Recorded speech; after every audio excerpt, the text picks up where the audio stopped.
everybody. Welcome to another exciting, hair-raising, fun-filled, expeditious episode of Radiorama, where I show you how to work on radios, sometimes televisions, stereo systems, and stuff like that. And today we have a really big Zenith. I'm not sure if this thing has the model number still on the side of it, but it's a whopper. I think it's a 12-tube unit. Let's see. The Zenith. Does it say? Model. That's a chassis model. Well, there's some paperwork that came with it.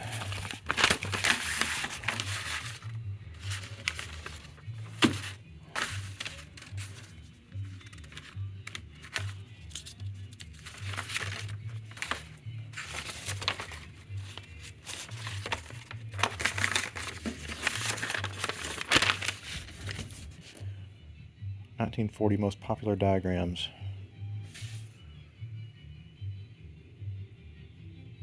Phono circuit data model speaker. Is it 10S491? It seems like a model number. That must mean it's a 10-tube chassis. Let me go look over here. And what do we have here? 1, 2, 3, 4, 5, 6, 7, 8. Yeah, it's a 10-tube unit. One of our members donated to this to us, and it's been partially restored, but there's some issues. Number one, I'm missing some trim pieces. Well, not trim pieces. I'm missing the speaker board. The speaker that came with it was beyond bad. When I first got it in, all of this stuff here, this is me. This is a former repair. Anyway, I had to do structural repair because the cone had actually physically separated. Now, I think it might be rubbing. I don't know. I'd rather have the original speaker work, but if not, I'm going to replace it with a 15. This is a 15-inch, so it should sound amazing. A 15-inch permanent magnet speaker with a compensating resistor for the B+. This also has a input for television, which is a thing that happened right before the war. Television was going to come out any day now, and the idea is, well, you could plug your television sound into your console. That didn't work out. Instead, after the war, the TVs came out and they were sold with the speakers built in. So that's just a fascinating little figment of history. So what I'm going to do is I want to see if the speaker actually is going to hold up. Radio is difficult to manage to ascertain if that's going to work, since around here mostly it's just talk radio. I want to run some music through it, so I'm going to run an audio cable through this and then hook up the speaker and see what I get as far as sound quality, if it's going to rub or not.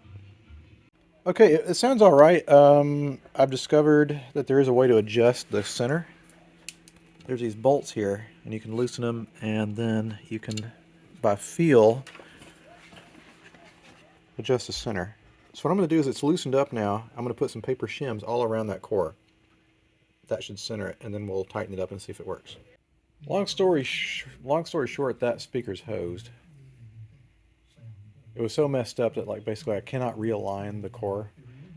I was able to loosen these screws, which are essentially allowing me to move that spider. But no matter what I did, I could not get it to properly center. I think it's because it's warped. So I'll need to get a replacement 15-inch speaker.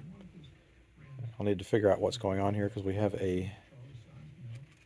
what looks like possibly a bucking transformer. I need to figure out what is the true B+ that's going there that I need to tie off. We'll need to reuse this, so I'll need to remove that from the speaker. That's the output transformer. But it's pretty easy to figure out, because we have these two electrolytics. They're going to these two leads here. So that's where we need to attach our compensating resistor for a permanent magnet speaker. Anyway, with that said, I'm going to work on the cabinet. Not this one. This is a different episode that'll come before this one. No, I'm going to work on this cabinet. It is a little tired looking, but I think I can possibly bring it back. It's just a little water damaged, a little sun damaged. I just bought some Old English. We're going to use a massive quantity of Old English to try to soak that finish and bring back some of the color. Okay. Well, I've got nothing else to lose. I'm getting out all my old, almost used up bottles of Old English, and we're just going to absolutely pepper this thing with Old English.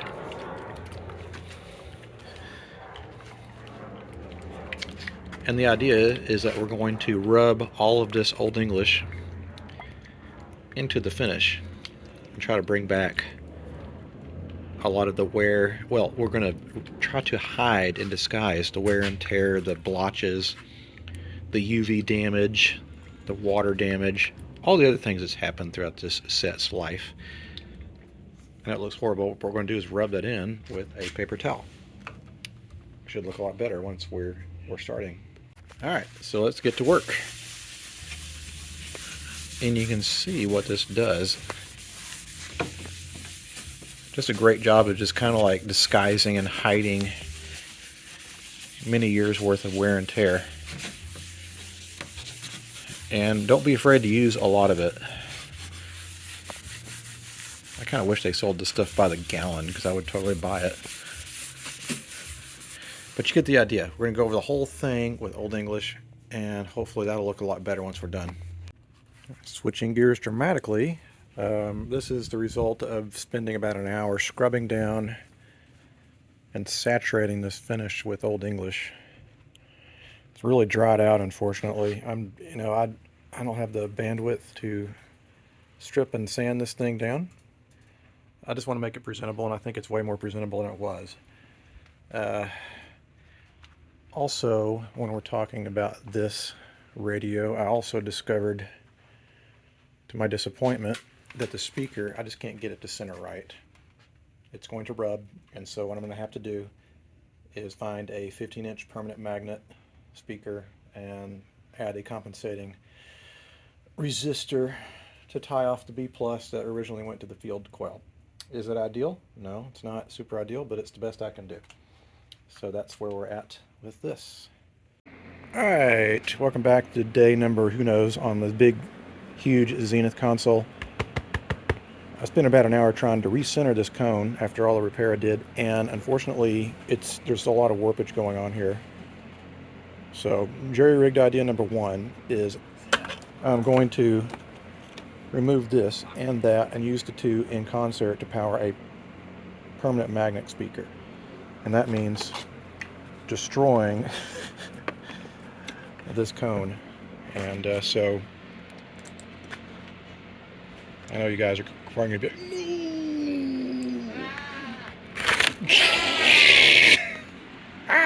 Switching it with scissors. Alright, here's the result of my little jerry-rigged nonsense stuff. So we have the field coil connected to the output transformer going to the terminal strips, and then our replacement permanent magnet speaker, which is also gold, so it'll look somewhat believable. It absolutely cranks. That gets just a little bit warm, it's normal. Anyway, all I need to do is basically tie the two right and left channels together so that we have true mono, because right now it's just running on one channel. Okay, this has kind of been a on and off again project. It's been about 2 weeks since I applied some initial products to the cabinet. Cabinet's a little bit rougher shape than I'm used to. It's going to take a little more tender loving care to tease it out. I'm even thinking about doing something, I don't know, that's probably not going to go over well with you folks, but I might just do it anyway because I'm not a refinishing person. And but I want to make this look as good as it possibly can with the original finish, and that might require doing some interesting things. But for now, what I'm going to do is use these three products: Howard's Restore Finish in Walnut, Old English Neutral, Howard's Feed and Wax, and then depending on how it looks after that, I'm probably going to let it sit for a couple days, and then possibly, the only thing that I might not be able to salvage is this bottom part. I might apply some stain, and then I have some leftover spray varnish, and just like touch that up a little bit so it fills it in a little bit, doesn't look so god-awful. Because otherwise, I'm not sure what it's going to look like if it sits dry like that for years and years. Alright, I'm talking to myself as usual. Need to put the trim back on, which I do have, and then the person that donated this has the speaker panel, and I'm also going to have to figure out what to do as far as grill cloth goes. Okay, next thing. Literally saturated this thing with finish, not finish, but restorative finish, and then went over all of it with steel wool.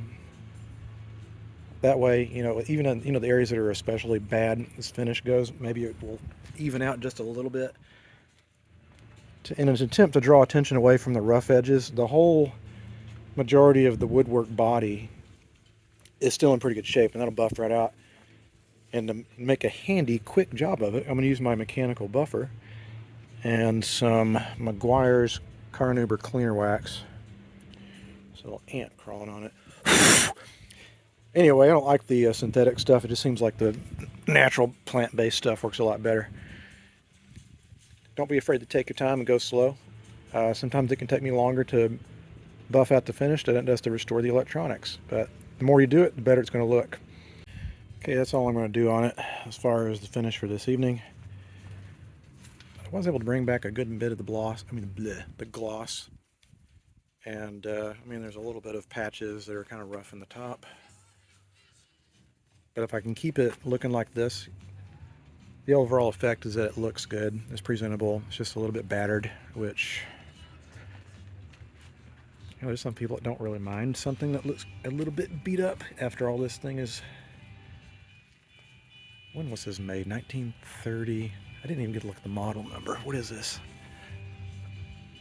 What does this say? Oh, it's a dealer.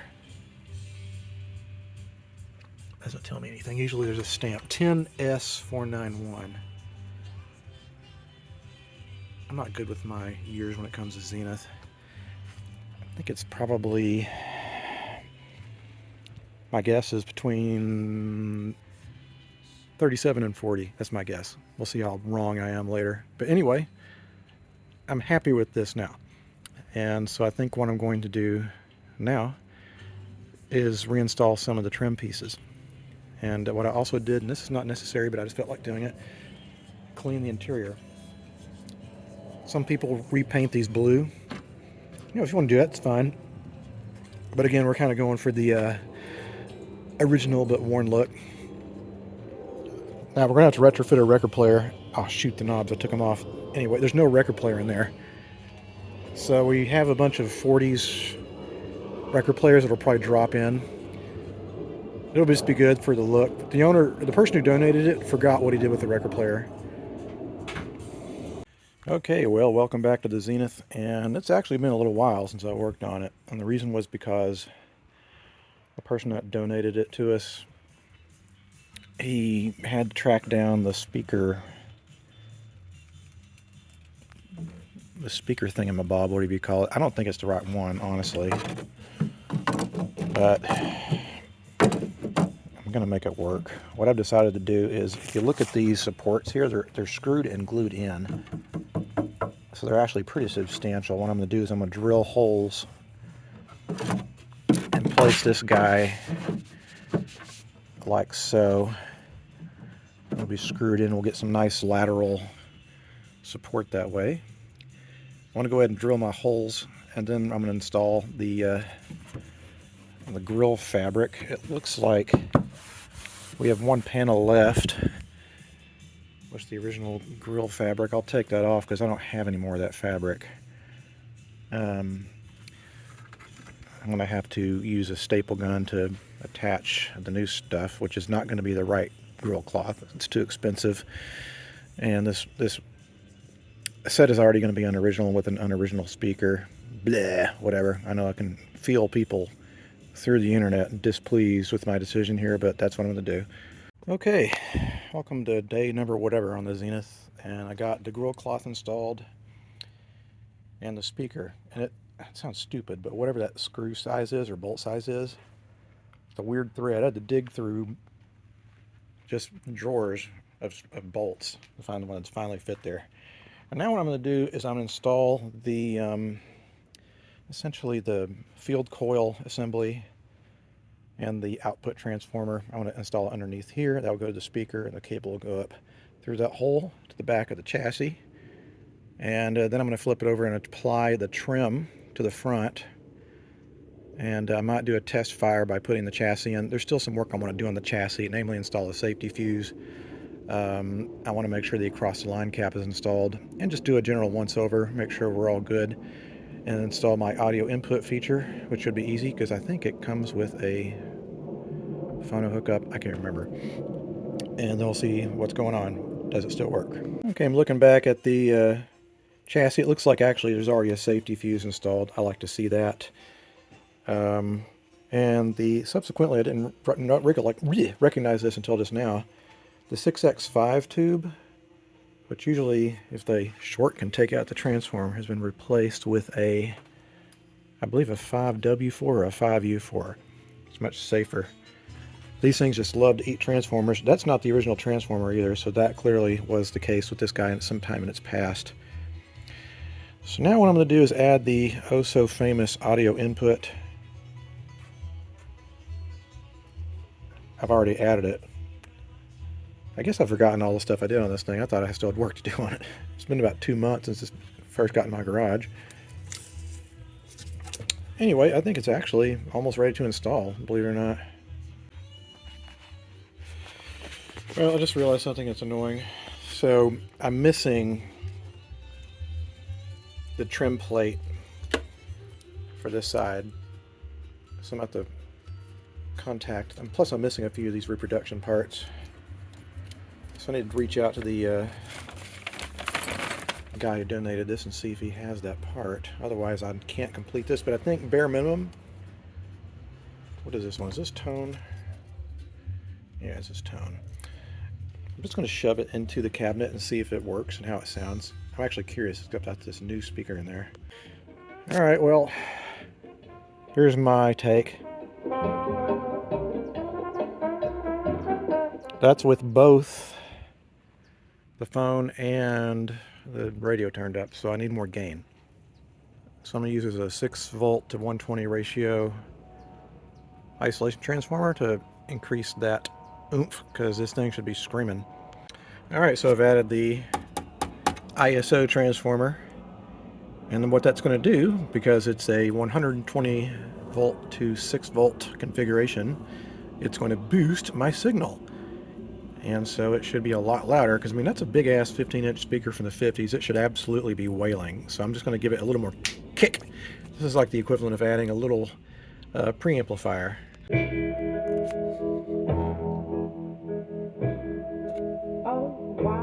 Got a little vibration in the doors here. Don't you care anymore? It's not fair. Don't let them get you.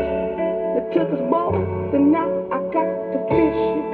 Well, I don't know how to fish you. Yep, that's much more oomph. I mean, you got to kind of remember this is a 1930s radio. And so I judge for 1930s, it's actually sounding pretty damn good. I just need to call the owner, or not the owner, but the person that donated, see if we have this other trim piece so I can complete the job. Okay, folks, I know this was kind of a haphazard episode. It took me about 2 months over a series of things to get all the parts that I needed. We got the knobs, we got the escutcheon part on the right. I was able to refit the chassis, and it actually sounds pretty damn good now. Like we never could before. I'd fly to you tomorrow. I'm not fighting in this war. I wanna drop my arms and take your arms and walk you to the shore. Anyway, I enjoyed working on this. I know it was kind of a rough shape, and thank you so much for putting up with all my shenanigans again.